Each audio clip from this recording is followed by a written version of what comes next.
Hello everyone, मैं हूं अंकुर द्विवेदी और आपका गुरुकुल क्लासेस में बहुत बहुत स्वागत है।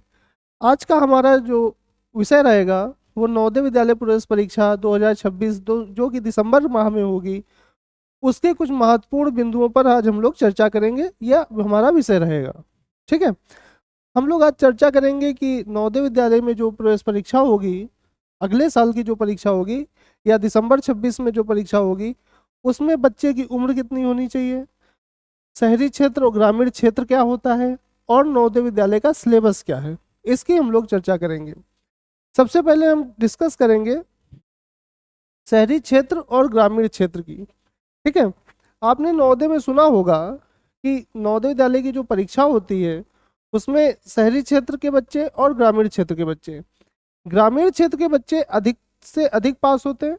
अप्रॉक्स 75% बच्चे लिए जाते हैं। ग्रामीण क्षेत्र में कितने बच्चे लिए जाते हैं? 75% से अधिक। ठीक है। ये वेरिएशन रहता है, ये एग्जैक्ट 75% नहीं है। मतलब 75% से 80 हो सकता है, 90 हो सकता है, 95 तक हो सकता है। एक साल तो ऐसा था 2018-19 में, शायद 2018 का साल था, जिसमें पूरा 96%, 70% के आसपास बच्चे जो हैं वो ग्रामीण क्षेत्र से लिए गए थे। शहरी क्षेत्र का परसेंटेज रहता है 20%, 20% से 25%, 20 से 25%। अभी 20 से 25% हमने क्यों किया? हमने ये बताया 20 से 25% में कि कभी शहरी क्षेत्र का कम कर देते हैं, कभी ज़्यादा कर देते हैं। तो पहले तो देखो, नवोदय विद्यालय जो है वो ग्रामीण क्षेत्र के बच्चों के लिए बनाया गया है, तो ग्रामीण क्षेत्र के बच्चे अधिक लिए जाते हैं। अब ग्रामीण क्षेत्र के बच्चे लिए गए 80%, तो शहरी क्षेत्र के 20% बचे। ग्रामीण क्षेत्र के लिए गए 90%, तो शहरी क्षेत्र के बच्चे 10% लिए जाएंगे। इस तरह का रेशियो चलता है ग्रामीण क्षेत्र और शहरी क्षेत्र का। ठीक है। तो अब हम लोग डिस्कस करेंगे कि शहरी क्षेत्र और ग्रामीण क्षेत्र होता क्या है। ठीक है। और उसके बाद हम बताएंगे आपको उम्र क्या रहेगी नवोदय विद्यालय प्रवेश परीक्षा की। तो हम आते हैं शहरी क्षेत्र और ग्रामीण क्षेत्र। शहरी क्षेत्र और ग्रामीण क्षेत्र।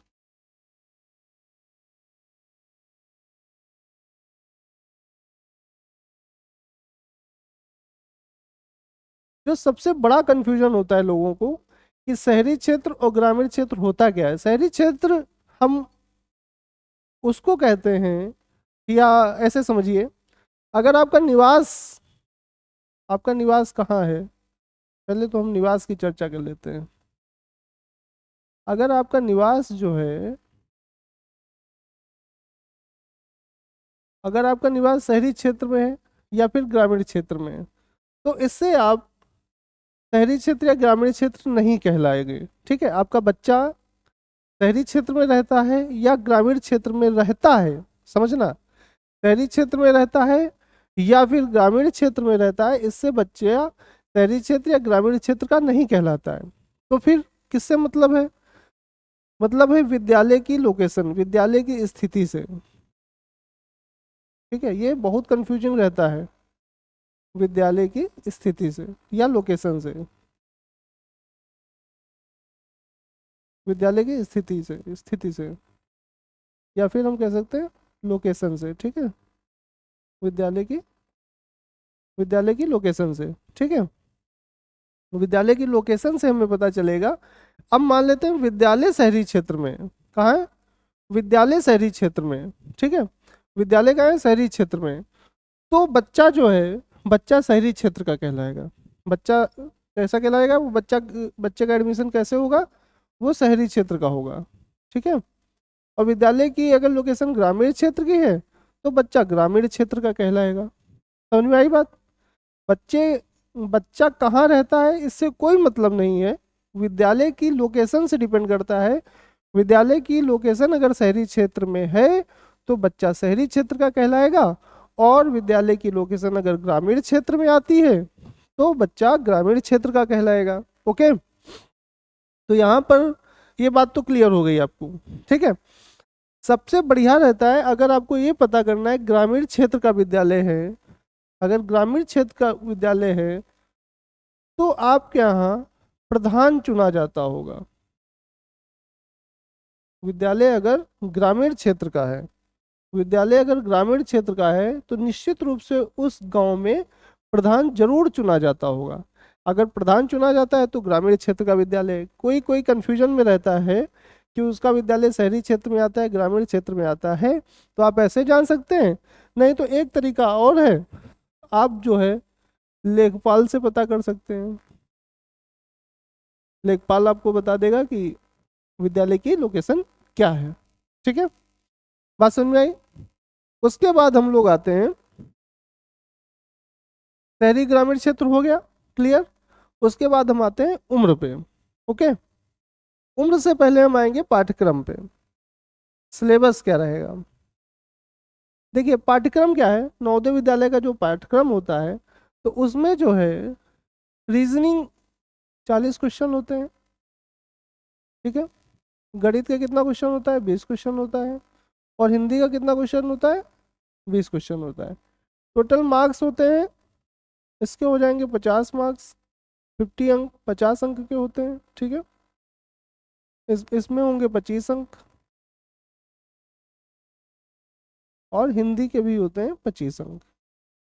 कितने अंक होते हैं, 25 अंक। ठीक है, क्लियर, 50 25 25। ठीक है, रीजनिंग के 40 क्वेश्चन पूछे जाते हैं, 50 अंक। गणित के 20 क्वेश्चन पूछे जाते हैं, 25 अंक। और हिंदी के 20 क्वेश्चन पूछे जाते हैं, 25 अंक। टोटल होता है, टोटल कितने क्वेश्चन होते हैं, 80 क्वेश्चन होते हैं। और इसमें भी पूछा जाते हैं, टोटल कितना होता है, 100 अंक का होता है। पेपर कितने अंक का होता है, 100 अंक का होता है। जो आपकी मेरिट बनेगी वो 100 अंक पे बनेगी। कट ऑफ का निर्माण जो होता है वो 100 अंक पर होता है। ओके, अब हम आते हैं, अंत में हम आते हैं एज पे। जो एज रहेगी, मतलब 2026 की जो एज रहेगी एग्ज़ाम की, वो रहेगी 1 मई से, 1 मई से 31 जुलाई 2017। मतलब 1 मई और 2015 से 31 जुलाई 2014-17 के मध्य जो बच्चे पैदा हुए हैं वो सारे बच्चे नवोदय का एग्जाम दे सकते हैं।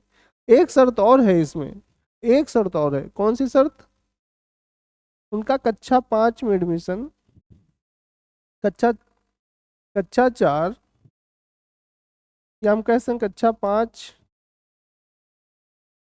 का प्रवेश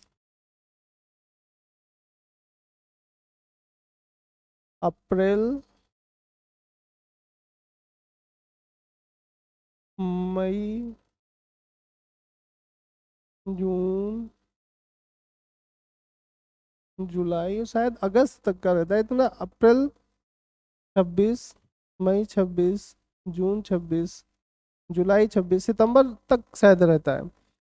कक्षा 5 का प्रवेश जो है अप्रैल 2026 तक, मई 2026 तक, जून 2026 तक और जुलाई 2026 तक अगर आपका बच्चा कक्षा 5 में प्रवेश कर जाता है, प्रमोट होकर कक्षा 4 पास करके कक्षा 5 में पहुंच जाता है, या और 1 मई 2015 से 31 जुलाई 2017 के मध्य उसकी उम्र है, तो वो बच्चा नवोदय विद्यालय की प्रवेश परीक्षा देने के लिए योग्य है। ठीक है, बाकी जो आपको समझ में नहीं आ रहा है वो कमेंट बॉक्स में आप बताइए, हम उसके लिए अगला सा एक वीडियो बना देंगे। धन्यवाद।